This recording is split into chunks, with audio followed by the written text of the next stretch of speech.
स्वागत है आपका हमारे चैनल पर। मैं हूं आपके साथ शिप्रा सैनी। बंगाल के नतीजे भले ही टीएमसी के पक्ष में गए हों, लेकिन बीजेपी की एक उम्मीदवार ने लोगों के दिल में ऐसी जगह बनाई कि जीत हासिल कर ली।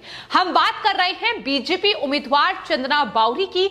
पश्चिम बंगाल के सालतोरा विधानसभा सीट से बीजेपी उम्मीदवार चंदना बावरी ने टीएमसी उम्मीदवार संतोष मंडल को चुनावी मैदान में करारी शिकस्त दी है। आपको बता दें, संतोष मंडल को 4145 वोट से चंदना बावरी ने हराया है। लेकिन इस चुनाव में एक सीट ऐसी भी थी जिसकी पर सबकी निगाहें टिकी हुई थी, क्योंकि बाकी सीटों से ये सीट बेहद अलग थी, जहां बाकी तमाम राजनीतिक दल मतदाताओं को लुभाने के लिए तमाम तरीके अपना रहे थे और कहीं ना कहीं लाखों रुपए खर्च किए जा रहे थे।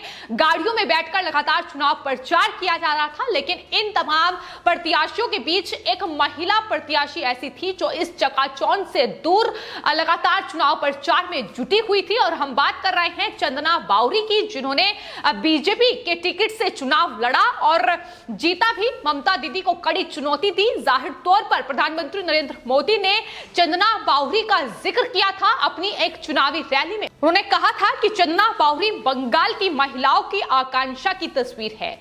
चंदना बावरी का जिक्र इसलिए हो रहा है क्योंकि उन्होंने जो नामांकन दाखिल किया था और जो जानकारी उसमें दी थी, जाहिर तौर पर वो बेहद चौंकाने वाली इसलिए थी क्योंकि चंदना बावरी एक दिहाड़ी मजदूर हैं। उनके पति भी मजदूरी करते हैं, मनरेगा में उनका रजिस्ट्रेशन है और किस तरीके से सिर्फ रोजाना 400 रुपये ही कमा पाते हैं। और चंदना बावरी ने सालतोरा सीट से अपना नामांकन भरते वक्त चुनाव आयोग को जो शपथ पत्र दिया था, उसमें उनके मुताबिक उनके बैंक खाते में सिर्फ 6335 रुपए थे और उनके पति के खाते में 1561 रुपए मौजूद थे। लेकिन जब उन्हें बीजेपी ने यह टिकट सौंपा तो जाहिर तौर पर उन्हें इसकी जानकारी नहीं थी। चंदना बावरी का साफ तौर पर कहना है कि पड़ोसियों के जरिए उन्हें यह जानकारी मिली थी। हालांकि वो पिछले कई सालों से बीजेपी की कार्यकर्ता रही है, जिसकी बदौलत उन्हें बीजेपी ने चुनावी मैदान में उतारा और कहीं ना कहीं महिलाओं के लिए एक बड़ी मिसाल के तौर पर अब पेश हुई है। जिस तरीके से टीएमसी के दिग्गज नेता संतोष को हराया है और बीजेपी ने ये सीट भी जीत ली है। इसी के साथ तो ये बीजेपी की उम्मीदवार है जिनका जिक्र हर कोई कर रहा है और जाहिर तौर पर यह कह रहा है कि बीजेपी ने जिस तरीके से इस उम्मीदवार को चुनावी मैदान में उतारा, साफ तौर पर संदेश दिया गया कि कोई भी जनता के बीच पहुंच सकता है और कोई भी चुनाव जीत सकता है। जिस तरीके से चंदना बावरी ने जीत हासिल की है। आपको बता दें, चंदना बावरी 12वीं तक पढ़ी लिखी हैं और जो चुनाव आयोग को जो जानकारी उनकी तरफ से दी गई है, उसमें उन्होंने बताया है कि संपत्ति के नाम पर उनके पास सिर्फ 3 बकरी, 3 गाय और एक झोपड़ी है और दोनों यानी पति पत्नी दोनों मनरेगा कार्ड होल्डर भी हैं।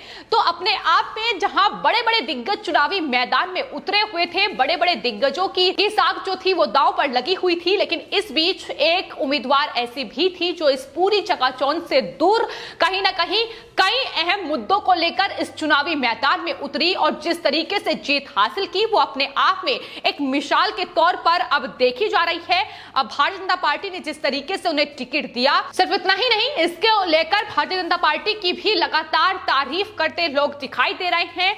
आपको बता दें, चंदना जिस तरीके से उन्होंने चुनावी प्रचार किया है, उसमें साफ तौर पर वो रोजाना घर से निकलती थी, पैदल लगातार लोगों के बीच पहुंचती थी और किस तरीके से महिला और उससे जुड़े मुद्दे हो, अपराध हो, गरीबी, शिक्षा, पानी से लेकर तमाम ऐसे मुद्दे जो पश्चिम बंगाल में कहीं ना कहीं बीजेपी की ओर से उठाए गए हैं, उन मुद्दों को लेकर ही वो गांव की जनता के बीच पहुंची और वहां लगातार लोगों से अपील की, जिसके बाद कहीं ना कहीं लोगों ने भी एक अच्छा नजरिया उनके पक्ष में दिखाते हुए इस तरीके से उन्हें जीत हासिल कराई है। लेकिन जिस मार्जिन से चंदना बावरी जीती है वो जाहिर तौर पर टीएमसी को जवाब देने के लिए काफी है, क्योंकि एक तरफ टीएमसी के दिग्गज चेहरा था, लेकिन दूसरी तरफ बीजेपी ने इस उम्मीदवार को उतारा था जो कि मनरेगा होल्डर है और जाहिर तौर पर बीजेपी की कार्यकर्ता रही है। लेकिन अब उनकी जीत लगातार लोग बीजेपी के साथ साथ चंदना बावरी की भी तारीफ करते नजर आ रहे हैं।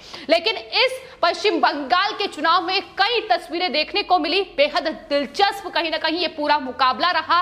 हालांकि टीएमसी ने जरूर जीत हासिल की, लेकिन बीजेपी जिस तरीके से 3 से 80 सीटों के बीच तक पहुंची है, वो भी अपने आप में जीत के तौर पर इसे देख रही है।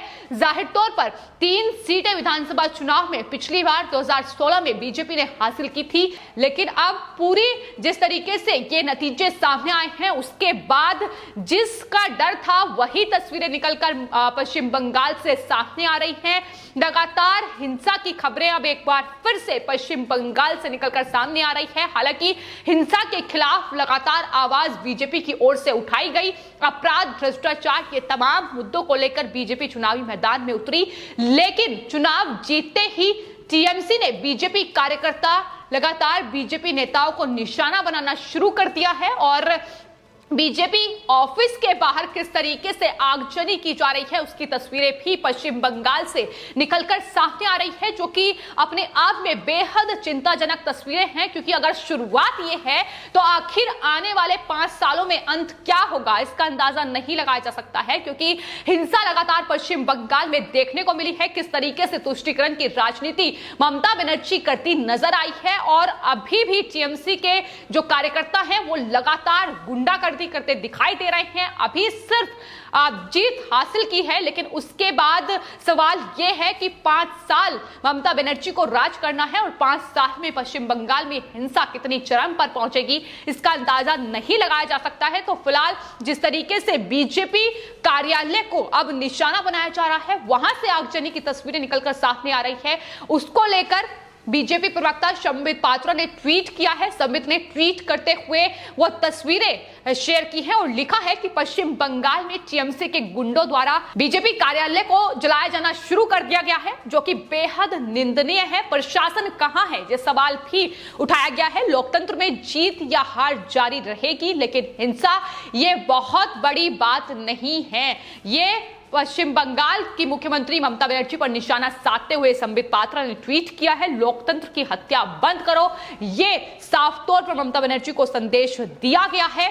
इसके अलावा आपको बता दें, जहां एक तरफ बीजेपी कार्यालय को निशाना बनाया जा रहा है, तो वहीं दूसरी तरफ पश्चिम बंगाल के बिष्णुपुर में बीजेपी के बूथ एजेंट का घर आग के हवाले किया गया है। तो इस तरीके से टीएमसी के अब ये कार्यकर्ता गुंडागर्दी पर उतर आए हैं। जाहिर तौर पर पूरे चुनाव के मद्देनजर हिंसा देखने को मिली है। हालांकि चुनाव आयोग ने चुनाव को किस तरीके से शांतिपूर्ण तरीके से निपटाया जा सके, इसकी तमाम कोशिशें की, लेकिन कहीं ना कहीं टीएमसी ने गुंडागर्दी करने में कोई कसर नहीं छोड़ी और अब जीत के बाद भी तमाम बीजेपी कार्यकर्ताओं को वहां निशाना बनाने की जो कोशिश है वो टीएमसी की तरफ से शुरू कर दी गई है।